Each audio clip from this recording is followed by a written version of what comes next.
राठोडच्या चेहऱ्यावरचा आत्मविश्वास ढासळला. विवेकने एका क्षणासाठी जान्हवीकडे पाहिले. त्याच्या डोळ्यात पहिल्यांदाच इतका खुला अभिमान आणि आपुलकी होती. "तू फक्त माझ्या बाजूने उभी राहिली नाहीस, तू मला वाचवलंस." बोर्डरूममध्ये राठोडचा सामना झाल्यानंतर तो शांत बसला नव्हता. तो जाणून होता, विवेक आणि जान्हवी दोघेही त्याचा प्लॅन यशस्वी होऊ देत नाहीत. त्याने मनात ठरवलं, जर मी अजून एकच चाल केली तर हे नातंसुद्धा तुटेल आणि माझा फायदा होईल. त्याने एका विश्वासू कर्मचाऱ्याला फोन केला. रात्रभर ऑफिसमध्ये फाईल्स तपास. काहीच पुरावे मिळाले नाही तर आपण जर कुठली चुकीची कागदपत्रे ठेवली तर विवेकची प्रतिमा धोक्यात येईल. जान्हवी त्या दिवशी ऑफिसमध्ये उशिरा आली होती. ती अर्धवट फाईल्स तपासत होती आणि लक्षात आलं, काही कागद गायब आहेत.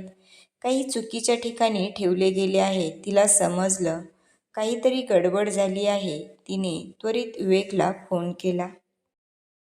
"सर, काहीतरी गडबड आहे. फाईल्स व्यवस्थित नाहीत. राठोड काहीतरी करतोय." विवेक लगेच पोहोचला. "ठीक आहे, मला ठाऊक आहे. काळजी करू नकोस. आपण हळूहळू सत्य बाहेर आणू." त्या रात्री जान्हवी काही पुरावे घेऊन लॉकरमध्ये जात होती, पण राठोड आणि त्याचा विश्वासू कर्मचारी नकळत तिच्या मागे आला. जाणीवपूर्वक दरवाजा बंद केला. जान्हवी थरथरली. "सर, मला मदत हवी आहे." ते काही करणार आहेत." विवेक धडक आत आला. राठोड आणि त्याचा कर्मचारी घाबरले. विवेक ठामपणे त्यांना समोर उभा करून म्हणाला, "कोणताही डाव आता चालणार नाही. जाणून घे, मी फक्त माझ्या कामासाठी नाही, मी माझ्या लोकांसाठी लढतो आणि जान्हवी माझ्या लोकांमध्ये सर्वात महत्त्वाची आहे." राठोडला थोडा वेळ काही कळालं नाही. त्याने तिथून निघून जाणं योग्य ठरवलं. जान्हवी सुरक्षित होती आणि विवेकचा निर्धार पाहून त्याला कळलं, या दोघांना वेगळं करणं सोपं नाही. जान्हवी आणि विवेकने एकमेकाकडे पाहिलं. विवेकने हळूच जान्हवीचा हात हातात घेतला. त्या क्षणी एक गोष्ट स्पष्ट झाली होती, त्यांचं नातं आता कोणीही तोडू शकत नाही.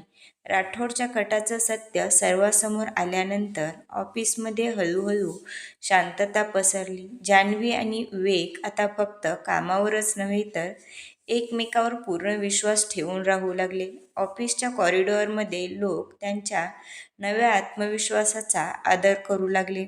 कोणीतरी विचारलं, "अरे, जान्हवी मॅडम आणि सर, आता सगळे शांत दिसतायत." जान्हवी हलकं हसून म्हणाली, "हो, जेव्हा विश्वास आणि प्रामाणिकपणा हातात हात घालून चालतो तेव्हा कोणताही डाव काम करत नाही." दिवसेंदिवस जान्हवी आणि विवेक एकमेकांसोबत वेळ घालवत राहिले. सकाळी ऑफिसमध्ये हसत भेटणे, मीटिंग्स नंतर एकमेकांना हलके स्मित हास्य करणे, कधीकधी कामाच्या ताणात एकमेकांना चहा देणं, या छोट्या क्षणांनी त्यांचं नातं अधिक घट्ट झालं. एका संध्याकाळी ऑफिसच्या छतावर बसून विवेक म्हणाला, "जान्हवी, आता आपण फक्त कंपनीतच नाही तर आयुष्यातही एकत्र पुढं जाऊया.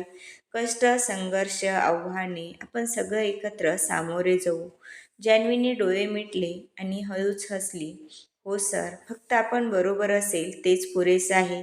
त्या रात्री मुंबईच्या प्रकाशात दोन हृदय एकमेकांच्या मिठीत होती. सगळ्या कट, कुजबूज आणि संकटाचा सामना करून त्यांनी ठरवलं, कुठल्याही परिस्थितीत कुणाच्याही विरोधात हे नातं कायम राहणार आहे.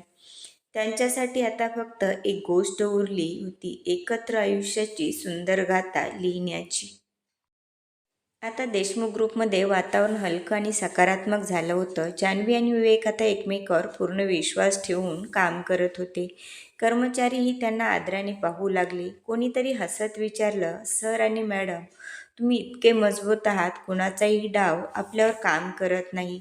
जान्हवी हलकं हसली. जेव्हा काम प्रामाणिकपणे आणि विश्वासाने केलं जातं तेव्हा कोणताही कट काम करत नाही. जान्हवीने प्रेझेंटेशन आणि फायनान्स रिपोर्ट्समध्ये उत्कृष्ट काम करत ऑफिसमध्ये आपली छाप सोडली होती. विवेकही तिच्या प्रयत्नांचं कौतुक करत असे. "खरंच जान्हवी, तुझ्या मेहनतीमुळे कंपनीला नवा उभारा मिळाला आहे." तो हळूच म्हणाला. त्या क्षणात जान्हवीच्या चेहऱ्यावर हसू फुललं. ती जाणत होती की फक्त कामातच नव्हे तर जीवनातही ती योग्य जागी आहे. संध्याकाळी ऑफिस संपल्यावर विवेक आणि जान्हवी एकत्र कॉफी घेत बसत. त्यांना फक्त व्यावसायिक संबंध नव्हते, तर त्यांच्यातील नाते हळूहळू प्रेमात परावर्तित होत होतं. विवेकने तिच्याकडे पाहून हसत म्हटलं, जान्हवी, कामात तुझा विश्वास आणि धैर्य पाहून मला हे समजलं, एकत्र आपलं भविष्य कसं असेल याचं मनापासून आनंद आहे. जान्हवी हसली आणि म्हणाली, हो सर, आपण एकत्र आहोत ते पुरेसं आहे. त्या रात्री मुंबईच्या प्रकाशात त्यांनी आपलं भविष्याची कल्पना केली. सकाळी ऑफिसमध्ये पोहोचताच विवेक आणि जान्हवी एकमेकांना हलक्या हसण्याने भेटत. जान्हवी हातातल्या कागदपत्रामध्ये व्यस्त असते, तर विवेक हलकं हसत म्हणतो, सकाळची ऊर्जा चांगली दिसते. जान्हवी ती लाजून हसते आणि म्हणते, सर, तुम्ही असल्यामुळे ऊर्जा मिळते. त्या छोट्या संवादात त्यांच्या दिवसाची सुरुवात हसतमुख होते. दिवसभर प्रेझेंटेशन, रिपोर्ट्स आणि मीटिंगमध्ये दोघे एकमेकांना मदत करतात. विवेक नवीन आकडेवारी दाखवतो, जान्हवी त्वरित नोंद करून योग्य निर्णय सुचवते. तुझा दृष्टिकोन आणि निर्णय कौशल्य खरंच अप्रतिम आहे. जान्हवी हळूहळू अनुभवते की तिच्या प्रयत्नाचे फळ केवळ व्यावसायिक नाही, तर त्यांच्या नात्याला देखील बळ देत आहे. संध्याकाळी ऑफिस संपल्यावर दोघे छतावर थोडा वेळ बसतात. मुंबईच्या रात्रीच्या प्रकाशात विवेक हळूच म्हणतो, जान्हवी, आयुष्याच्या प्रवासात कितीही अडचणी आल्या तरी तुला माझ्यासोबत पाहून आनंदी वाटतं. जान्हवी डोळे मिटून हसते, हो सर, मीही तसंच अनुभवते. आपण एकत्र आहोत तेच पुरेसं आहे. त्या क्षणात त्यांचा हात हलक्या हाताने एकमेकात मिसळले. फक्त स्पर्शानेच प्रेम आणि विश्वास व्यक्त झाला. त्यांचं प्रेम रोजच्या छोट्या गोष्टींमध्ये उमलत राहिले. चहा घेऊन दिला जाणारा हलका हसवा, आकडेवारी वाचनात एकमेकांना मदत करणे, ऑफिसच्या कॉरिडॉरमध्ये हलके हास्यविनोद, संध्याकाळी हलकासं फिरायला जाणे. या क्षणी त्यांच्या नात्याला अधिक घट्ट बांधलं आणि त्यांच्या प्रेमाला स्थिर आधार दिला. दोघे जाणत होते की आता फक्त प्रेम नाही, तर विश्वास, काम आणि साथ हे त्यांचं आयुष्य अधिक सुंदर बनवतील. सर्व अडचणी, कट आणि संकट आता फक्त एक आठवण राहिली होती आणि त्या आठवणी त्यांना फक्त अधिक मजबूत बनवत होत्या.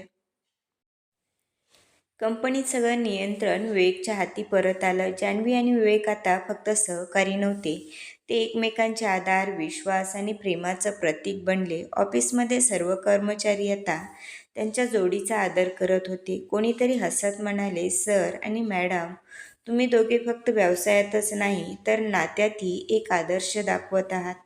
जान्हवी आणि विवेक हसले, पण आतून त्यांना जाणवत होतं की हे यश फक्त बाहेरील संघर्षावर विजय मिळवण्याचं नाही, तर एकमेकावरील विश्वास आणि प्रेमामुळे मिळालं आहे.